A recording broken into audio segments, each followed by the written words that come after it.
Hi friend, andito ako ngayon sa apartment. Mag-unboxing tayo ngayon ng mga gamit na binili ko last day pa para ilagay sa loob ng apartment. So, pasok tayo. Ang apartment. Yan. Ito ang loob ng apartment. Nakabili na ako ng mga gamit dati. Paunti-unti din. Yan, mga phone, unan, tsaka yung ibang gamit dito sa loob ng closet. Ito. Pili ko na rin. Pero tinag ko muna para hindi pa naman siya gagamitin. Sa dalawang room yan, ni-reserve ko lang. So ito ang loob ng apartment or condo type. Ito yung mga gamit na i-unbox natin ngayon. Paunti-unti na muna. Kasi marami pang gamit na bibilhin para mabuo natin ang gamit ang loob ng apartment. Ito yung kitchen. Dining, temporary lang na dining table. Temporary lang siya. Tapos, ito yung cabinet. Cabinet. Yung bathroom. Yan. Wala pang heater. Sa susunod na lang. Ito siya. Tapos, ito yung kitchen. Yan.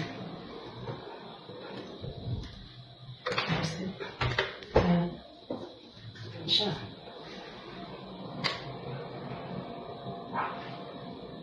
Wala pang mga gamit. Pag nabuo ng gamit ito, siguro, iba na yung itsura ng loob ng apartment natin. Okay, mag-unbox tayo.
Thank you for watching.